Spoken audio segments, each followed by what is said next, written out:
kita akan awali lagi ya. Bismillahirrahmanirrahim. Nah, pertama, Allah menciptakan Nabi Adam, manusia itu tinggalnya di surga. Di surga ini fasilitasnya enak. Bahasa sederhananya nanti ada beberapa dalil bahwa Allah menciptakan Nabi Adam, manusia itu untuk dimuliakan, untuk enak lah bahasa sederhananya kita mah. Karena di surga ini fasilitasnya luar biasa. Ada pelayan-pelayannya, surga, ada bidadari laki-lakinya, kemudian makanan, buah-buahan banyak di situ, ada rumah-rumah banyak semua di surga tuh, semuanya pun enak bahasanya gitu kan. Cuman Allah melarang Nabi Adam itu mendekati buah khuldi atau apalagi memakannya, gitu kan. Allah melarang itu, gitu kan. Nah, kita kembali lagi mengisahkan ke iblis, ya kan. Dulu kan iblis juga sama pak, di surga ya. Iya.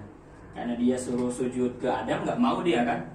Ya, akhirnya dia keluar dari surga. Nambah dongkol tuh si iblis tuh ke Nabi Adam. Dia berpikir bagaimana buat caranya agar itu Nabi Adam itu keluar. Nah, dia punya pemahaman bahwa bahasa sederhananya kalau manusia bikin namanya dosa, itu hidupnya akan sulit. Jadi dia nggak bisa ngusir Nabi Adam. Akhirnya dibisikin aja biar melakukan dosa ini, ya kan? Akhirnya kan dirayulah Nabi Adam dan Hawa ini untuk memakan buah khuldi ini kan? Karena dia tahu kalau dia melanggar yang Allah perintahkan, gitu kan, larangan itu dosa, maka hidupnya akan sulit. Terjadilah sesuai dengan takdir. Akhirnya turunlah dari surga ini ke mana? Ke bumi. Karena bikin dosa tadi, gitu kan, kayak gitu. Fasilitas surga dan bumi beda nggak? Beda. Sulit di bumi nggak kayak surga. Bahkan level surga Firdaus itu baru bahasa Sundanya kertagate udah ada. Di surga mah enak, ya kan? Enak semuanya. Bumi mah sulit. Ya, awalnya itu gara-gara dosa tuh, gitu kan. Tapi ada bikin dosa yang satu. Kita bagaimana nanti dengan bikin dosanya? Nah, di bumi sulit lah. Kalau pengen makan nggak bisa kayak di surga. Dia ya di bumi harus mencari buah-buahan, pepohonan, metik makan. Bahkan kalau nggak salah Nabi Adam dan Hawa itu dipisahkan juga kan. Di bumi itu turunkannya sulit dia. Belum enak barang di sini. Nah, itu gara-gara efek dosa seperti itu. Cari makanan, buahan gitu kan. Kalau manusia masih dibikin dosa baik, bahasanya akan turun lagi pak. Sulitnya, kesusahan hidupnya. Ya, dia nggak bisa tinggal metik-metik aja. Akhirnya harus nanam dulu, ya kan? Nanam buah-buahan, makanan, padi. Nanam padi berapa bulan? 4 bulan, 3 bulan ya. Nunggu itu baru bisa makan. Sulit dia dulu mah. Loh Cinawi bahasa ininya mah. Kalau dia masih bandel, masih bikin dosa bahaya hidupnya, akan turun lagi pak levelnya pak. Dia nggak bisa nanam, harus beli pak. Untuk membelikan makan, beli beras. Dia kerja siang, malam, kaki jadi kepala jadi kaki untuk beli makan. Nggak bisa beli dia, nggak bisa suruh beli. Dulu kan Indonesia tuh bahasanya tongkat aja jadi apa gitu bahasanya, jadi tanaman, cengkeh dan lainnya. Akhirnya kan nggak bisa gitu kan, sekarang harus beli apa-apa gitu kan, sulit. Kalau masih bandel bikin dosa, tapi poinnya susah menjelaskan inilah efek dosa orang yang nervous sulit ya, paham gitu. Kalau masih bandel bikin dosa turun lagi pak, nggak bisa beli pak. Harusnya harus ngutang, bener nggak? Saya dulu nyampe level sini pak, yaitu 2014 menikah, belum punya anak, gaji UMR kalau nggak salah sekitar 3 jutaan pak, 3 juta. Tapi pinjam terus ke temen, ngutang terus. Kenapa?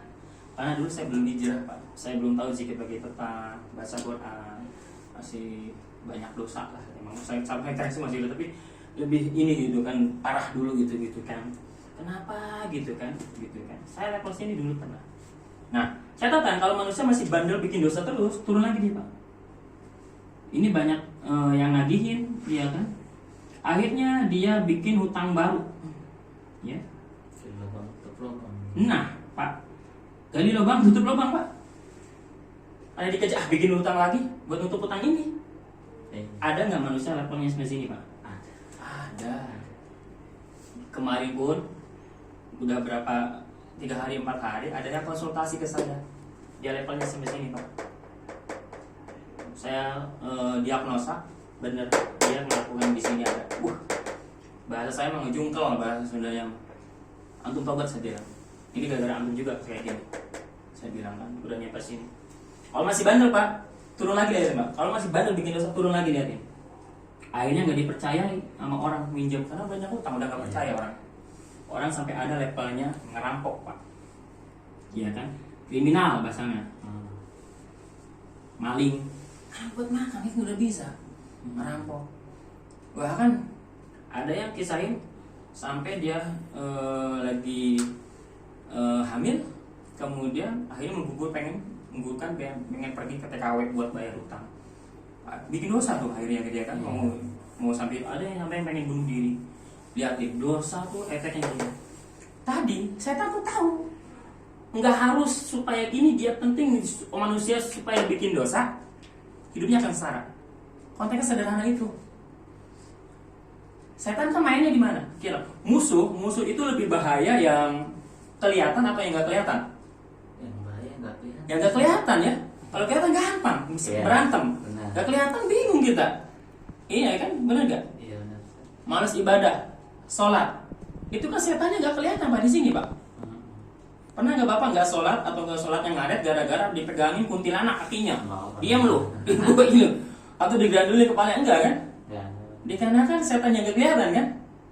Ya, bila zinati wanis yang di sini gitu kan, was-was setan yang di sini kan, diiming-imingi. Makanya nanti ada lagi pembahasan kalau pengen sembuh dari gangguan jin dan lain pun pahami surat Al-Baqarah ya, yang surat Al-Baqarah 208.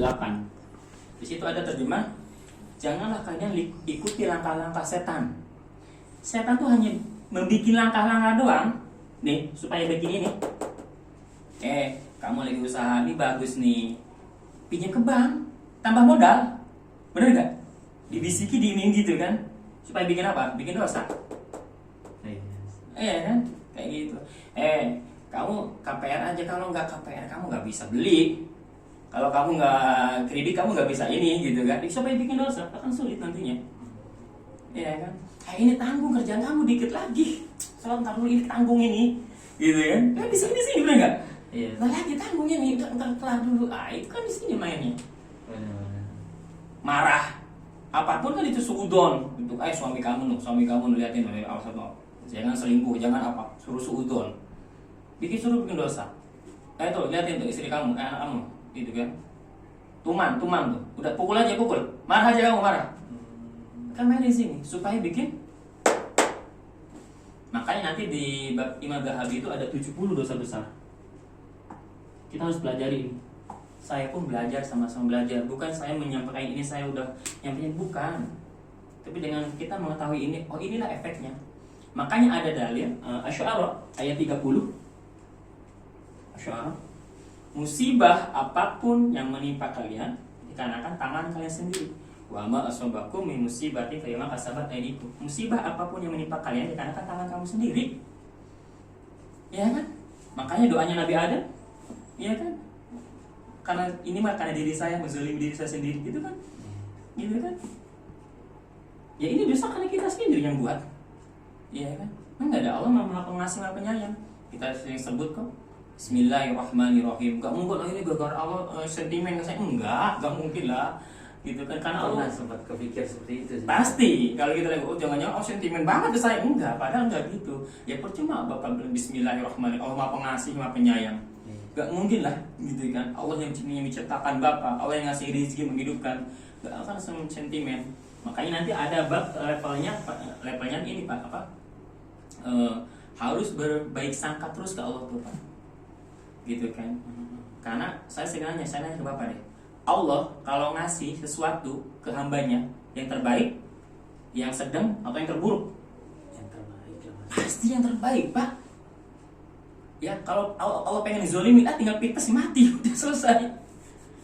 Iya. Sebenarnya di surat Asy-Syu'ara 30 itu akan Allah itu musibah apapun yang menimpa kita dikarenakan dosa-dosa kita, tangan-tangan kita sendiri, dan Allah Maha Pengampun. Sebenarnya kalau kita dihukum gara-gara dosa kita semua Pak, nggak didiskon, padahal di ayat ini bahasanya kita udah didiskon Pak. Dosa kita misalkan 100, Allah tuh yang ngasihnya paling 30%-nya doang, yang menyimpang kita tuh waifu al-kasir kayak itu gitu kan. Padahal udah diskon. Kalau nggak didiskon, nggak ada manusia di muka bumi, nggak ada hewan yang melata di bumi. Kalau Allah menghukum hambanya karena dosa dia, wih, keren pas saya ngedengar kajian itu gitu kan. Oh iya, gitu kan. Nih, ada bawa HP ada nggak? Ada. Coba ambil dulu. Ayo. Kita langsung bahasa ngaji gitu kan, gitu kan. Hah?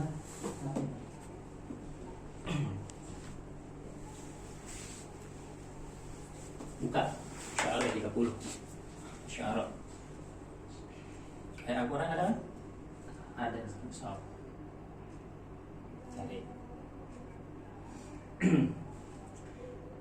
Makanya biar paham menjelaskan seperti ini tuh bukan berarti kita lebih baik, bukan, tapi kita lebih belajar. Jangan kadang nyalahin Om Jin terus gitu, dikit-dikit Om Jin padahal dia sendiri gitu kan. Asyara ya. Ayat 30. Bukan Om Jin, padahal lu yang bikin kan Om Jinnya. Gua lagi enggak gitu juga padahal. Gitu. Ada? Terjemahnya apa? Yang ini. Ayat 30. Bukan ini Pak.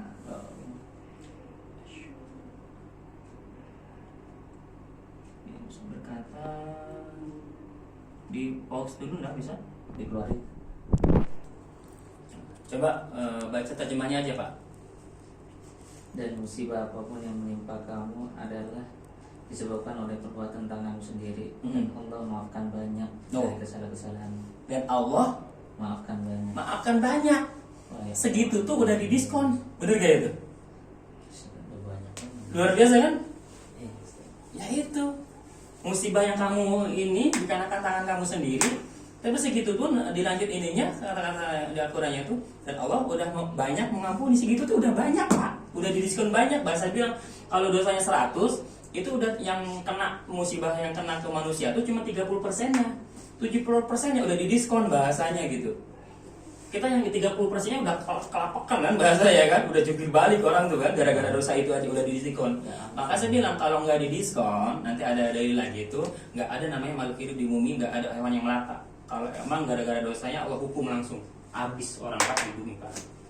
Di situ luar biasa, wah ya Allah. Padahal saya sekarang bikin dosa sakit sekali itu udah didiskon gitu, kan luar biasa ya, jiwa kita lebih menunduk lagi. Ya Allah, hukuman saya tuh kalau karena dosanya mah habis saya udah. Bener kan? Iya. Gitu luar biasa gitu.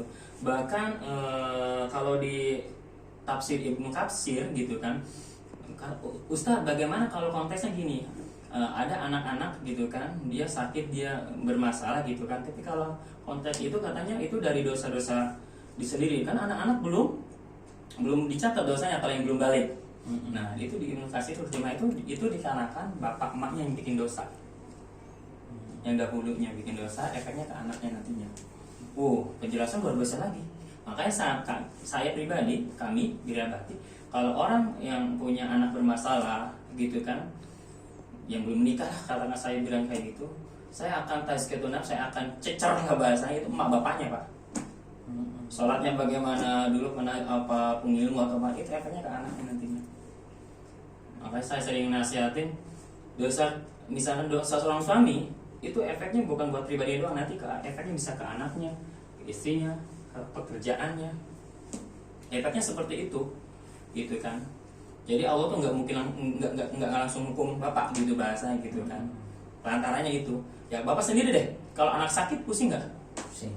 Iya, isi sakit ya pusing, tetap bapak kebahagiaan juga kan. Iya. Kayak gitu. Makanya sering ada analogika kayak gini Pak untuk masalah itu. Misalkan bapak dari sini, dari Cikarang, di jalan mau pulang, tiba-tiba ada orang 5 orang badannya gede-gede ngebukin bapak, Pak tiba-tiba gitu kan. Pulang nyampe istri ke rumah, Pak kenapa pada bengong? Gak tahu, tadi di jalan ada yang nyegat, ada 5 orang gede-gede ngebukin saya gitu kan. Istrinya bilang, bapak kenapa gak? Kagak katanya. Terus tanya lagi, bapak lagi ada masalah gak sama orang? Iya sih, masalah bisnis. Bisa aja jawab kayak gitu. Jangan-jangan orang itu yang nyuruh. Nggak langsung orangnya turun dong. Iya. Bener nggak? Ya Allah juga nggak langsung turun lah, langsung apa? Lewat anaknya aja udah bikin pusing, sakit. Istrinya aja sering ngomel-ngomel, muter kepala suaminya tuh. Kadang kayak gitu. Makanya saya tuh belajar gitu. Makanya kalau ada masalah apapun ya dari dosa kita lakuin. Istri kita jadi cerewet gitu kan, anak kita sakit, masalah ada aja di kantor, di pekerjaan sulit, istighfar saya di situ gitu. Astagfirullah. Terus tadi balik nih efek dosa ini ya, bikin hidup sulit. Luar biasa kan? Efek dosa luar biasa gitu kan. Makanya ya berhati-hatilah gitu kan. Nanti bisa naik kalau antum udah berhati-hati gitu kan. Bahasa saya nanti ajaib lagi gitu kan, bahasanya gitu kan. Itu tuh kadang-kadang ada orang gini pengen martabak gitu kan. Tiba-tiba ada yang bawain. Ya kan? Ada kelasnya orang pengen umroh, ada yang ngajakin gratis. Itu orang-orang yang udah luar biasa itu gitu kan. Makanya kalau kita ini pendosa yang minimal berhati-hati dengan dosa pun sama dari ini sampai masih belajar gitu kan. Bukan berarti saya lebih ini, cuma lebih duluan aja taunya konsep ini gitu aja, maka saya sharing ke Bapak dan mungkin nanti yang bergrup juga kayak gitu. Ya kan? Nah ini, dan nanti kebanyakan kadang di klien saya gangguan jin permasalahan tuh dia kena bab di sini Pak, kena di meninggalkan sholat, gitu kan. Nah, makanya di sini ada 3 gitu kan. Kalau orang pengen sembuh, gitu kan. Kalau dia pengen punya keturunan, misalkan kalau dia masalah rizki, gitu kan. Saya ada 3 poin di sini. 1, perbaiki bab sholatnya, iya kan. Kalau orang masih bolong-bolong sholatnya, harus nggak bolong sholatnya. Kalau dia udah nggak bolong, belajar ke masjid tepat waktu. Kalau laki-laki belajar ba'diyah, qobliyah, tambah. Bahkan saya suruh rekomendasikan, Bapak udah belajar belum ini? Kemarin kasih nggak? Enggak. Nanti saya kasih. Ya, Bapak belajar tata cara wudhu sholat Nabi yang benar. Kalau dia wudhunya salah, bagaimana sholatnya? Ini diterima. Kalau wudhunya aja salah. Makanya saya kami di sini kita perhatikan di bab ini, gitu kan. Sholatnya udah tata cara wudhu sholat Nabinya. Nanti ini kita bagikan ke klien-klien kita, gitu kan. Dan ini pun dari infak dari member group yang kenceleng sehari 1000, gitu kan. Tiap bulan mereka infak untuk kita belikan. Dan ini bisnisnya jariahnya luar biasa.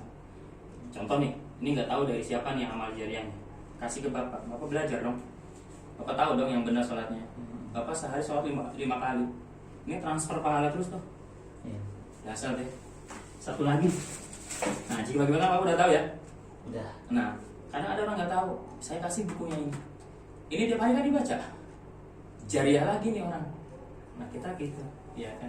Kita jika pagi petang ini perlindungan antibodinya bahasanya. Gitu kan. Kayak gitu.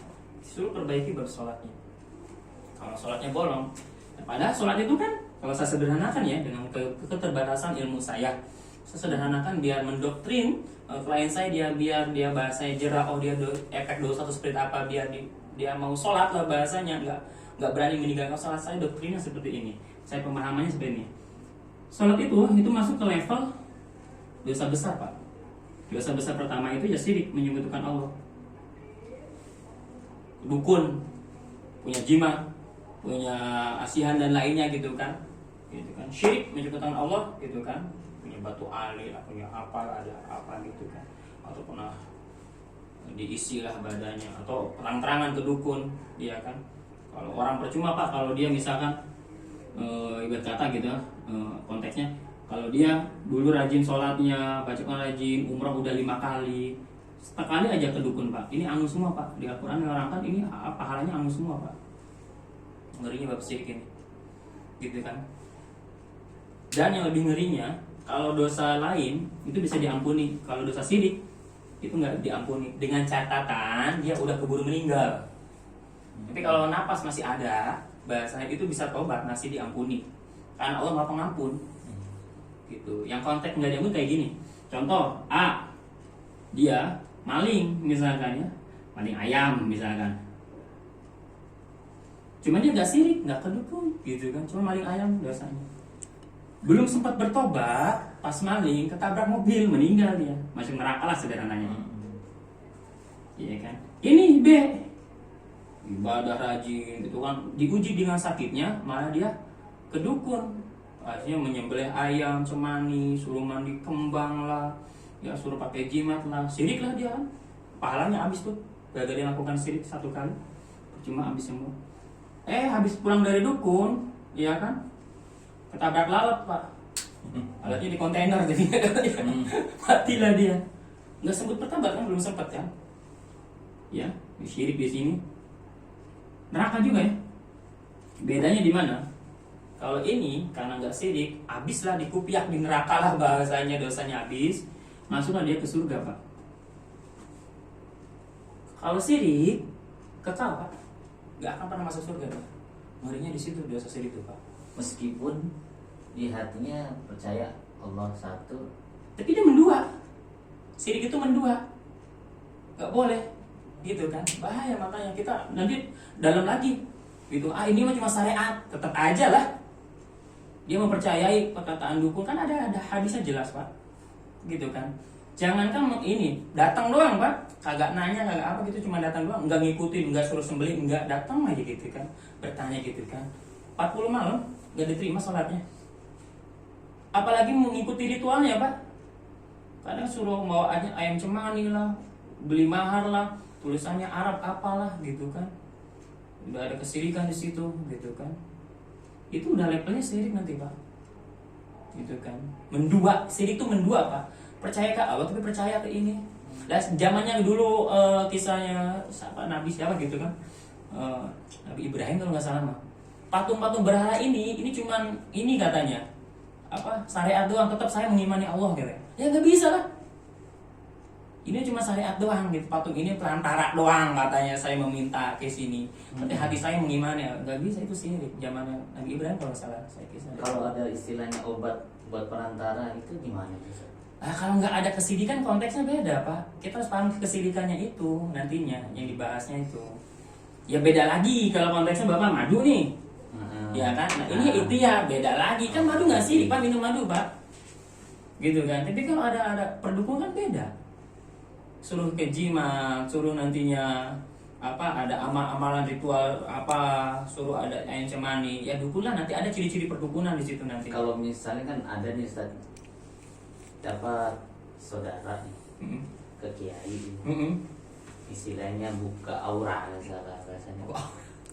bahasanya dikasih amalan gitu, amalan tapi amalan baca-bacaan Ustaz. Iya, cuman kan nggak ada syariatnya, itu bermasalah pak.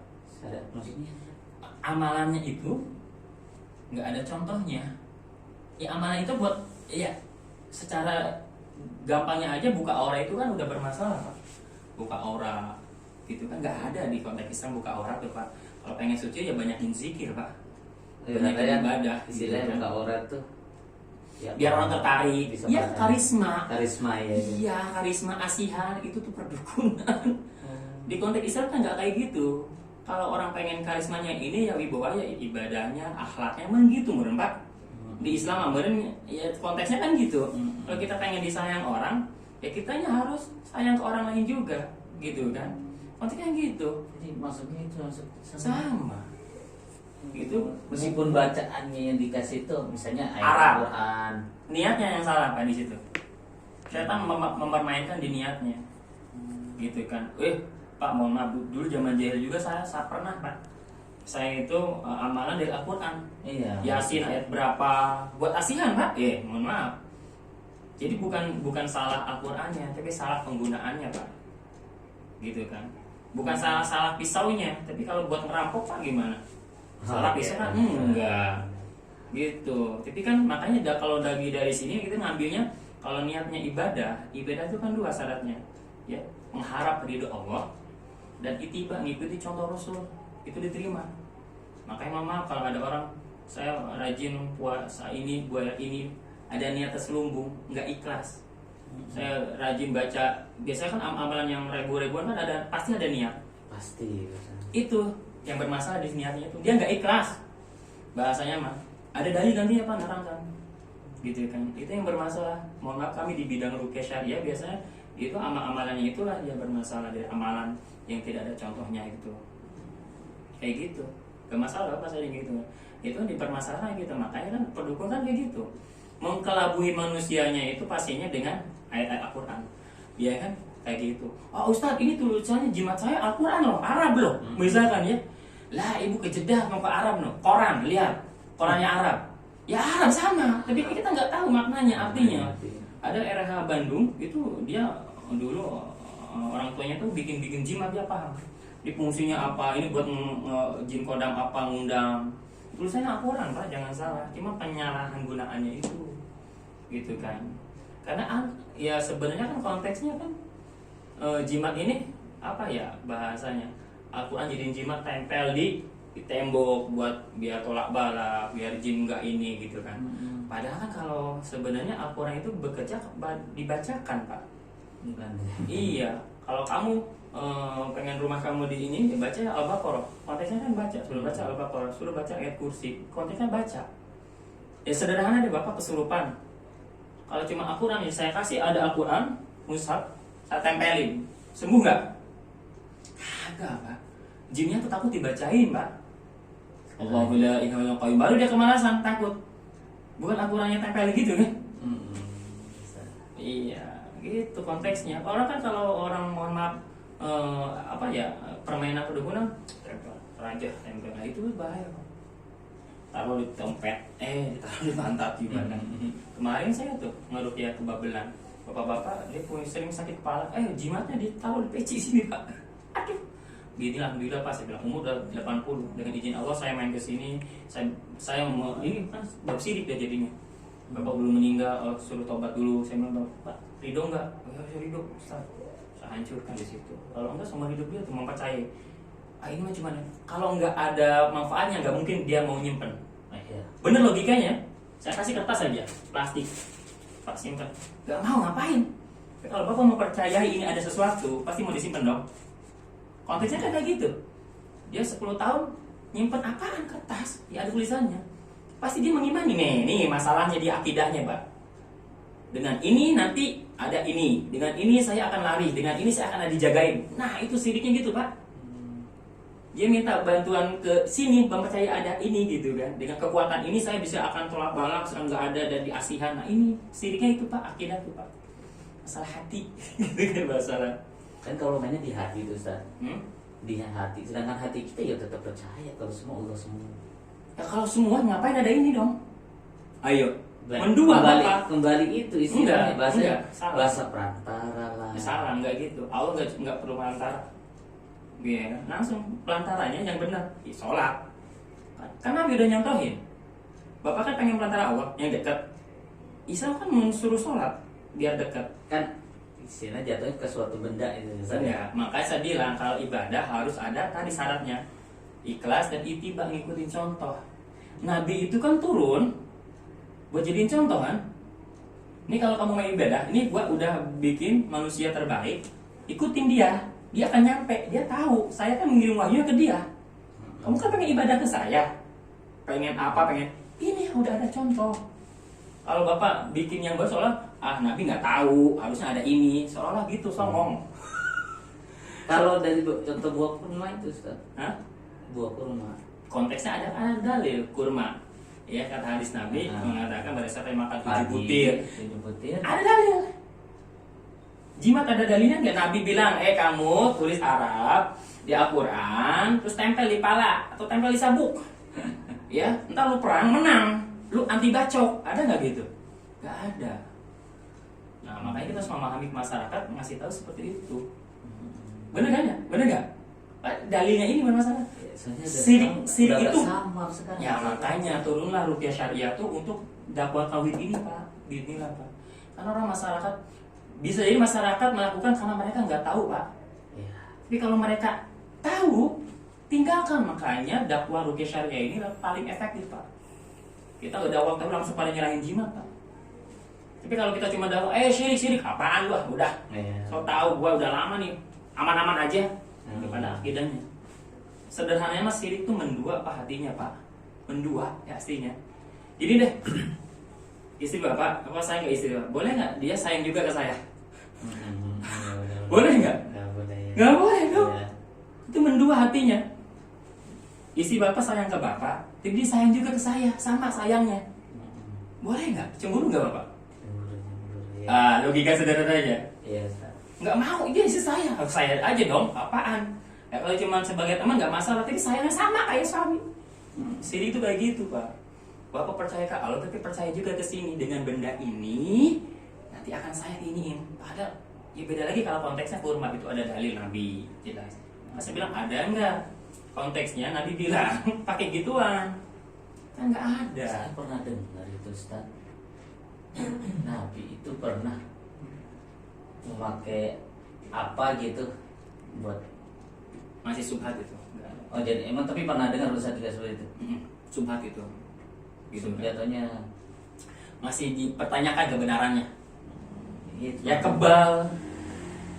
Kebal dari mana? Kalau orang ada bilang kebal dari Nabi gitu kan, tenaga dalam gitu dari Nabi. Nabi kan nggak lebih dekat dari Allah. Masa Nabi nggak tahu ilmu kebal? Nabi perang aja berdarah kok. Ya kalau orang kebal, kebacok ini, dia nggak sahid Pak, nggak mati Pak. Padahal orang-orang zaman dulu kan pengen sahid Pak. Bener nggak? Iya. Bapak kebal, kagak mati kagak sahid dong nantinya. Gitu. Padahal mereka yang lebih tahu Pak. Nggak ada ceritanya gitu, dia pakai tenaga dalam. Ada nggak sih Umar 10 orang jebul? Enggak. Pada akhirnya meninggal di pedang. Ditusuk dia, Iya. mempan dia. Nah, habis ditimpuk berdarah. Emang dia nggak punya amalan gitu, nggak tahu gitu amalannya hebat? Dekatan juga Nabi dong. Gitu kan orang ada yang dipelintir-pelintirkan. Gitu kan. Kata Bapak, iya sekarang sama ya. Itulah Pak, memang sama Pak. Kalau kita nggak menerangkan ke ini tuh. Makanya binilah dengan rukyah syada ini mereka tahu sekarang iya, Wah, merujuk jadinya. Lepasin semua sabuk-sabuk dia itu sirik Pak, jatuhnya udah sirik Pak. Mendua Bapak aja nggak mau itu istrinya. Mendua. Iya kan? Apalagi kalau Allah gitu. Meskipun nggak dikasih, kita ibaratkan nggak dikasih Benda, tapi hanya amalan. dikasih amalan Sama. bacaan Al-Quran itu. Tapi bermasalah kalau nggak ada dalil Pak. Karena niat Bapak bacaan itu buat apa sih? Ya udah itu udah Pasti ada iming-iming kan? Ah. Nggak bisa itu bermasalah Pak. Tetap nggak bisa. Nggak bisa gitu kan. Bahkan saya pernah dengan kajian Ustadz Umar Mita gitu kan. Nanti itu dia dikasih pahalanya di dunia tapi di akhirat nggak ada, dia kosong jong. Nanti pas meninggal, ya Rob mana puasa Senin Kamis saya? Allah balas, kamu kan dulu pengen puasa Senin Kamis supaya usaha kamu lancar, usaha kamu udah lancar, pahala kamu lihat nggak ada. Kamu kan rajin tahajud supaya anak kamu lulus, iya kan? Udah lulus kan? Ya udah nggak ada kamu dapat pahalanya, niatnya liatin. Ada dilakukan dalilnya Pak.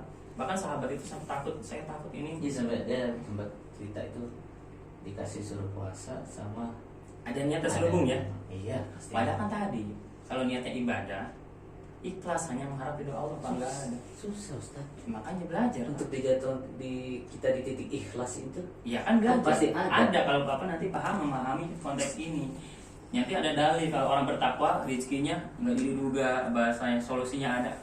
Sebenarnya kita dikasih amalan, contoh baca waqiah sama ini buat lancar rezeki. Itu butuh dalil Pak.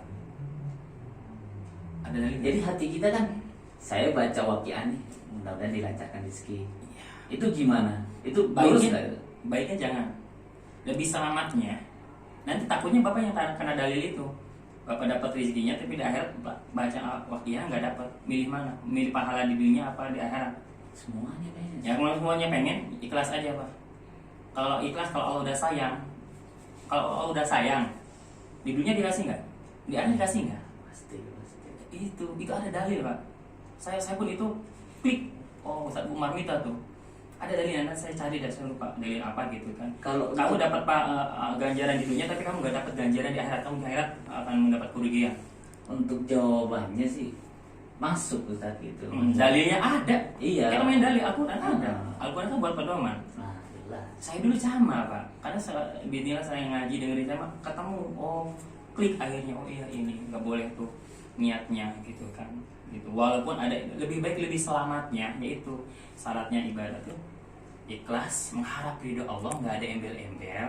Kalau udah sayang, udah Allah sudah sayang, pengen apa rizki, masa sih Allah nggak kasih, pengen apa, antum bahasa gitu sih. Nah, oke. Kalau orang nggak ikhlas Pak, bahaya Pak.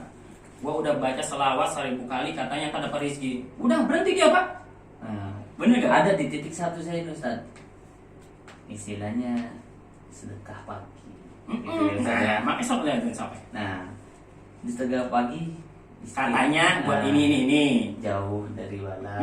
Dan Dan kalau kita yang paham sedekah itu jauh dari bala. Baik apapun lah. Pas ketika kita pas lagi Jatuh. dapat, nah lagi kena musibah lagi dan kadang hati saya tuh Nyalain itu kan, nyalain sedekahnya. udah sedekah. Itulah Pak bahayanya Pak. Makanya saya bilang Bapak lebih selamat ikhlas tuh Pak, itu Pak. Itu nanti setan mainnya di situ Pak. Walaupun memang ada Itu sih seperti itu iya, kemarin itu, Ustaz. makanya saya bilang Pak, mendingan ikhlas aja Pak, mengharap ridho Allah. Walaupun memang kalau sedekah nanti gini ada lagi. Tapi lebih selamatnya Bapak ikhlas aja. Kan jatuhnya kita ibaratkan minum obat Ustaz. Ini minum obat pusing nih buat ngilangin sakit kepala. Istilahnya kan seperti itu Ustaz. Ya udah saya minum ini buat ngilangin sakit kepala. Ini seperti itu Ustaz. Saya sedekah buat ngilangin jauh dari bala ini. Ketika kita nyemplungin niat seperti itu, boleh nggak Ustaz? Boleh, tapi lebih ahsan, lebih selamatnya ikhlas aja. Karena kalau hati Bapak nggak kokoh, akan menyalahkan sedekahnya nanti. Benar. Paham nggak? Iya paham Ustaz. Terasa kan? Terasa. Gua katanya kalau sedekah 1 dikasih 70. Gua udah kasih 1.000 kok nggak dapat 70? Nyalahin tuh. Kalau Bahaya. untuk dari rezeki. Iya, bahasa nggak contoh. Iya paham Ustaz. Tadi sedekah ada yang mengatakan dalilnya untuk mentolak bala. Saya sering sedekah, saya kena. Jadi akhirnya menyalahkan sedekahnya. Gitu kan. Itu kalau hati kita nggak kuat kayak gitu. Makanya lebih selamat untuk menjaga hati. Karena siapa tadi? Setan tuh menggoda di situ, Pak. Biar kita menyalahkan. Jadi gua nggak mau sedekah lagi, habislah di situ setan menang. Sampai kadang Titiknya ada gitu, ada. Dia sempat kepikir gini Ustaz. Udah gitu. Itu yang teman saya kayaknya enggak ada Mm-mm. sedekah. Alhamdulillah sehat-sehat aja. Makanya. Tapi itu mainan hati Ustaz, tapi enggak jadi buat saya Tapi setan pas di saya situ. ngurangin. Jadi setan di situ. Makanya untuk menjaga hati gitu kan, kita levelnya nggak tahu hati kita bolak-balik. Lebih sama yang tadi Pak, yang ikhlas karena Allah. Nanti paham lagi gitu kan, ini ujian atau apa, lebih enak itu. Jadi Bapak pun nggak menyalahkan sedekah. Tapi kalau hatinya nggak kuat, akhirnya Bapak kapok nggak sedekah lagi, cuma buat sedekah. Kalau itu Iya, ada orang ada kayak ya gitu. benar. Gitu kan, katanya ini tapi saya ini itu jadi ke situ Pak. Makanya tadi saya bilang mending pakai materi yang tadi, ibadah ikhlas karena Allah aja, gitu kan. Susah di titik itu tuh nanti. Sama belajar Pak, ini mah teori aja, bahasa kayak gitu. Gimana ya, itu nggak ada kata susah kalau Allah udah berkehendak, Oh iya Ustaz. gitu kan. Contoh istri Bapak bikin minuman teh manis, gitu kan. Kalau dia ikhlas, mau Bapak minum, mau Bapak kagak minum, bodo amat Pak.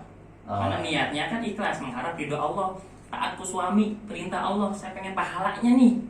Ikhlas kayak gitu kan, pahala dari Allah. Iya kan? Tapi kalau nggak ikhlas, gua udah pagi-pagi bikin capek-capek lu nggak minum-minum acan. Bener tuh, liatin, gak ada ikhlas, mengharap sesuatu. Susah ya. Bener nggak? Ikhlas susah banget. Ikhlas tuh amalan hati yang seumur hidup Pak. Ikhlas tuh amalan hati seumur hidup. Mohon maaf, misalkan Bapak haji sekarang, Bapak nggak ria, tahan terus. Umur 30 ngomong, gua itu udah haji. Lepas sih mas ikhlasnya tuh. Emang ikhlas tuh amalan seumur hidup Pak. Bahkan kata Ustaz Zikri, ikhlas itu belajar harusnya tiap hari. Besok bab ikhlas, besok bab ikhlas belajar, besok bab ikhlas lagi belajar. Karena ikhlas luar biasa. Cukup ya? Selamat juga ke sini. Lanjut ke sini lagi. Ini kan sharing dan dapat ilmu mudah nantinya ya.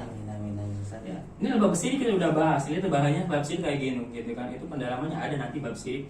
Yaitu orang kan orang yang awam, ini mah pelantara tetap itu udah ada Pak kisahnya gitu kan. Yang Nabi Ibrahim itu kan patung-patung itu pelantara saya, itu ada di situ teman. Gitu kan. Saya mau tetap hati mah nggak bisa. Mendua kamu. Gitu kan bahasa. Lanjut. Karena orang yang di sini ada level 2 Pak. Dia meninggalkan sholat Pak. Ya kan, kalau orang meninggalkan sholat sama ini dosanya dosa besar Pak. Ya kan, di sini meninggalkan sholat, ya kan, berzina, mabuk, minum khamar, gitu kan, membunuh. Kadang orang sering meninggalkan sholat gitu kan, padahal levelnya sama, dosa besar ini. Ya, tapi kalau saya bilang Bapak meninggalkan sholat berani. Saya bilang, Pak berani nggak tiap hari ngebunuh orang? Besok ngebunuh, besok ngebunuh lagi, atau seminggu sekali ngebunuh orang? Nggak berani Ustaz, dosa besar. Lah emang ini nggak dosa besar? Bapak berani nggak tiap hari berzina, mabuk minum homer, ngejongkeng, habis mabok, besok ngejongkeng lagi? Nggak berani mah. Atau Bapak berani nggak tiap hari saya bilang durhaka pada orang tua, kepala orang tua injek-injek tiap hari itu? Nggak berani. Itu level dosa besar. Emang meninggalkan sholat kagak ada level dosa besar? Tadi dosa dikarenakan tangan sendiri akan sulit hidupnya. Ya, musibah apapun. Nah, karena dosa tadi saya udah jelaskan yang pertama kan. Lihat ya Ustaz, cek deh. Kadang orang kan lebih gampang. Ada lagi ngaret sholatnya. Itu udah ada zaman. Orang yang musolli, celaka bagi orang yang sholatnya lalai. Paham kita padahal. Iya, tapi ini bisa lebih biar paham lagi. Kata Allah, yang sholat aja celaka. Iya. Namanya kecelakaan tuh gak enak.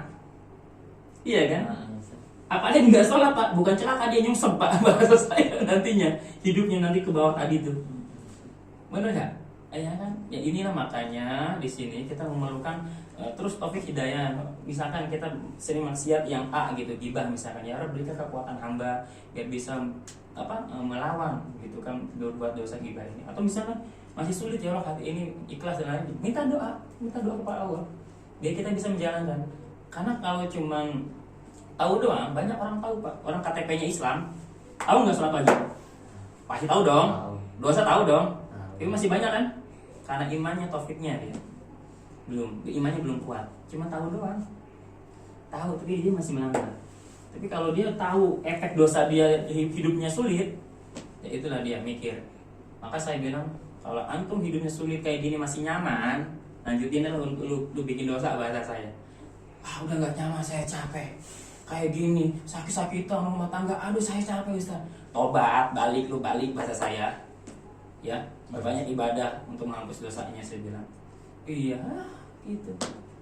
Bener nggak kan? Kan saya kesaksikan, Bapak Ibu kalau masih nyaman dengan hidup kayak gini, lanjutin lah terus. Kalau nggak nyamin, udah balik ke Allah balik. Karena orang kan lebih mudah ini ya. Tapi kalau si dia suruh bikin dosa ini dia nggak berani ya, merasa takut dan lainnya. Tapi dia malah ke level 2 dia. Dosa tadi efeknya saya bilang yang pertama liatin, lalai, ngaret, Bapak ke asar deket-deket, wah itu celakalah kau. Iya kan, betul kan? Celaka orang yang lalai. Beda konteks saya pernah nanya ke Bapak Ketua Kajian Sebat Budi, Ustaz bagaimana kalau seorang istri yang dia ngaret sholatnya dikarenakan ngurus anaknya dulu, ngomongin anaknya dulu, gitu kan? Boleh kata beliau, karena ada uzur syar'i di situ. Konteksnya beda kalau pas santai abal itu sekali boleh, emang ada uzur. Tapi tiap hari memaksimalkan untuk tepat waktu sholatnya. Itu tuh saya tuh ngomongin sholat baru nyampe suruh tepat waktu, belum ngomongin khusyuk. Masih jauh ya, bener nggak? Susah itu kadang. Maka saya tuh di terapi itu paling nyampe tepat waktu bener sholatnya doang. Kalau saya ngebahas tepat khusyuk jauh lagi Pak, aduh. Kadang orang suruh sini udah sini udah enakan juga hidupnya, udah enakan nih kalau dia udah nyampe bener ibadahnya, udah enakan segini tuh. Jadi emang dulu saya pernah sholat itu emang sering mepet mulu. Apa rasanya? Pas sempat dikasih tahu sama sama kiai saya, jadi dikasih tahu sholat tepat waktu lah istilahnya. Pas ini nanti kita udah pernah dibilangin, cuma pas saya belum klik aja. Belum klik. Pas saya coba klik, di situ udah kerasa perubahannya. Jangankan sampai kita ninggalin sholat istilahnya gitu Ustaz. Kelewat aja waktunya sholat duhur pas nggak bareng gitu, nggak bisa jamaah. Nggak jamaah. Gelisah. Sayang banget rasanya. Gelisah ya. Nah itulah level iman di situ, ada levelnya Pak. Orang ada levelnya nanti Pak, bukan sholat tepat waktu, badiah aja kelewat. Iya. Udah rugi Pak. Masya Allah, rugi. itulah tertanam di situ Pak. Makanya bahasa saya tuh, janganlah kalian sombong dengan ibadah kalian, karena kalau Allah nggak memberikan taufik hidayah kamu nggak bisa. Wah gua tiap hari ini bisa sholat subuh loh, gitu kan, tahajud tiap malam. Jangan sombong, karena kalau Allah nggak memberikan taufik hidayah kamu nggak bisa. Gitu. Kisahnya Korun Pak, Korun kan tadinya miskin Pak, didoain ya jadi kaya kan. Dia akhirnya kan kufur, minta zakat. Gua ini kaya karena gua loh, bukan karena doa dia kok. Itu gelangkan dia semuanya. Di situ tetap pelajaran Pak, kita kaya pun, bisanya sukses pun, ini karena Allah semua dibantu. Iya kan, jangan ini mah karena ibadah gua enak sekarang tuh. Misalkan gue gara-gara sering rajin sholat tahajud, tau nggak gue kaya sekarang enak? Enggak, karena Allah aja sayang ke kita. Kalau Allah pengen tenggelamkan, misalkan mohon maaf kita punya usaha, tinggal kebakaran aja habis lah. Bener nggak? Punya apa sih? Kayak Korun itu kan kisahnya. Saya ambil pelajaran iya ya. Korun banyak katanya dia sombong. Bagi Allah gampang, selesai.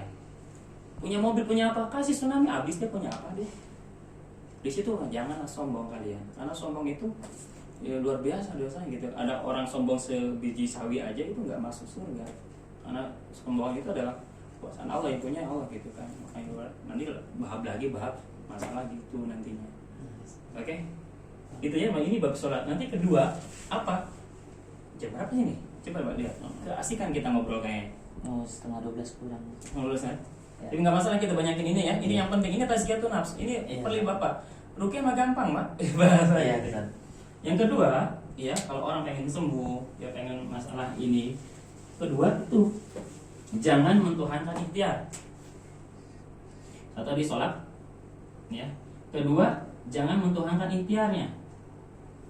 Apa sih mentuhankan ikhtiar?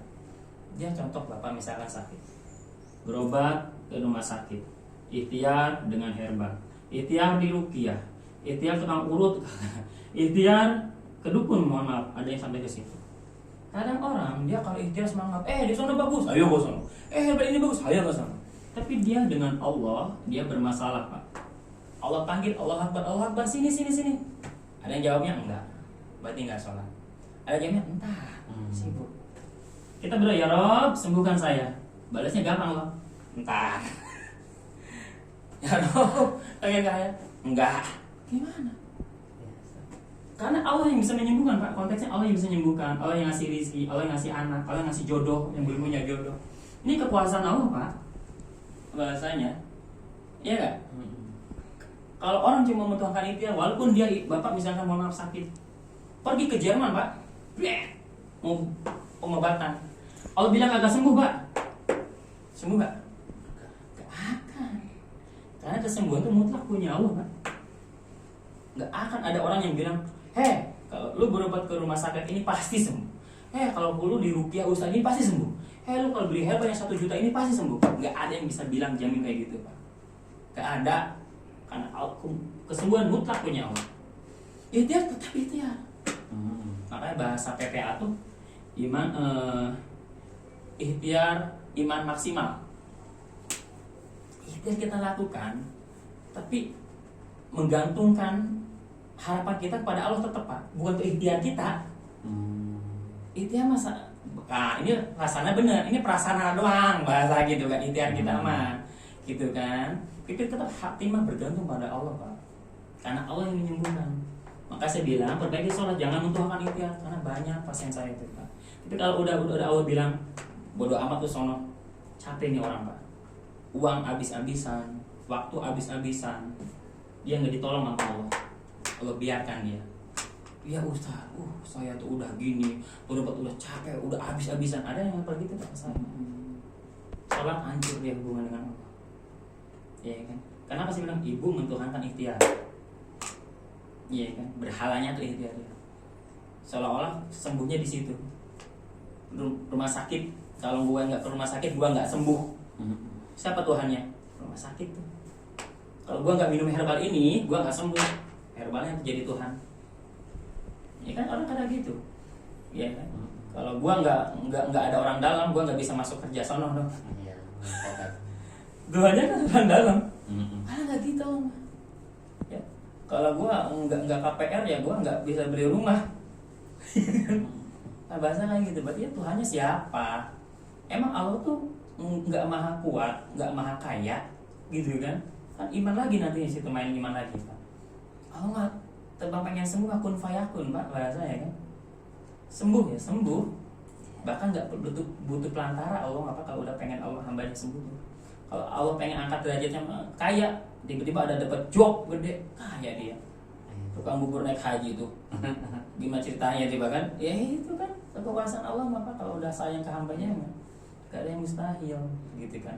Makanya di bab nomor 2 janganlah mentuhankan ikhtiar, gitu. Tetap ikhtiar ada, tapi hatilah bergantung pada Allah. perbaiki hubungannya dengan Allah. Bahasa saya mah, belilah kesembuhan dengan amal kamu, bahasa gitu. Rayulah Allah dengan ibadah kamu. Saya sholat, saya jikir pagi petang, saya lagi ngerayu Allah biar Allah sayang. Kalau Allah udah sayang, pengen apa sih lu? Pengen buat duit, pengen sembuh, pengen apa? Kan bahasa kayak gitu. Kalau Allah udah sayang enak, gitu kan. Kalau bapak bermasalah dengan dulu pekerja kantor aja dengan bos, habis ribut. Dulu di saya tuh ada lemburan. Saya bermasalah dengan atasan saya, nggak dikasih lemburan loh. Dikasih kerjaannya nggak enak loh di sono. Udah enak-enak kerja dipindahin, nggak enak, capek. Itu bermasalah dengan orang, Pak. Bagaimana bermasalah dengan Allah? Habis ganti orang. Gitu. Makanya Al-Quran ini kita udah nyampe level mana, Pak? Sama belajar. Ada orang Al-Quran itu cuma buat dia talase doang, jadi hiasan bupet. Ada yang cuma buat dibaca dapat pahala. Ada yang buat pedoman hidup, Pak. Wih, keren kan? Iya, makanya. Cuma baca dapat pahala, padahal ada jawabannya semua kan tadi kan? Musibah apa di Al-Quran? Ini di Al-Quran, semuanya ada jawabannya padahal. Gitu kan. Itu beda lagi yang bahasanya. Kita kesini dulu, gitu kan. Ketiga, fokus, Pak. Wa ma khalaqul jinna wal insa illa liya'budun. Ciptakan jin manusia kecuali untuk ibadah. Tugas kita tuh, Pak, lain ngurusin kapan gua sembuh. Kan itu ada yang ngurusin Allah nanti masalah kesembuhan. Tugas kita ibadah. Dulu Bapak kerja pabrik, ada security ya. Tugas security apa? Jaga keamanan. Tugas dia jaga keamanan ya, jaga keamanan, aman. Kalau ada kursi diam, ngelamun aja. Tanya, ngapain lo? Gua lagi mikirin perusahaan biar maju, biar sukses ya. Katanya, lu ketinggian lu tugas lu jaga no pabrik di pos no gitu. Iya kan? Dan kalau mikirin tugas itu kan yang biar maju, biar sukses pabrik itu kan ada tugasnya. Iya. Bos ya, manajer ya. Nah ini tugas dia tuh. Security mikirin tugas manajer. Mumet gak tuh orang? Gak nyampe. Manusia ini suruh ibadah malah mikirin ini, kapan gua sembuh, kapan gua punya anak, kapan ini kan tugasnya Allah di sini. Maksudnya nomor 3 ini fokuslah ke tugas kita dulu. Ini mah nanti hasilnya ada, bonusnya Allah yang kasih gitu loh. Karena Ustaz, kamu saya sembuh. Gua tanya sholatnya bagaimana, masih bolong. Gimana ceritanya sih? Untuk salah fokus itu. Ya kan, salah fokus. Itu mah bonus gitu bahasanya. Jangan mikirin yang bukan orang sakit, mikirin sakitnya terus. Nambah sakit atau nambah sehat sih? Nambah sakit. Bapak was-was kemarin. Dipikirin, nambah sawas apa nambah sembuh? Nambah jadi kan dulu tuh. Nambah takut. Wah ini nambah takut. Bukan nambah beres kan? Kirain dipikirin nambah beres, nambah ada nambah jadi. Ya udah sini. Dan emang saya didik Bapak kesini kan? Bener gak? Jadi kita potong, ayo dipus semua. Gitu. Pahami konteks ini, materi ini. Saya ke klien kayak gitu. Ya, cukup nah.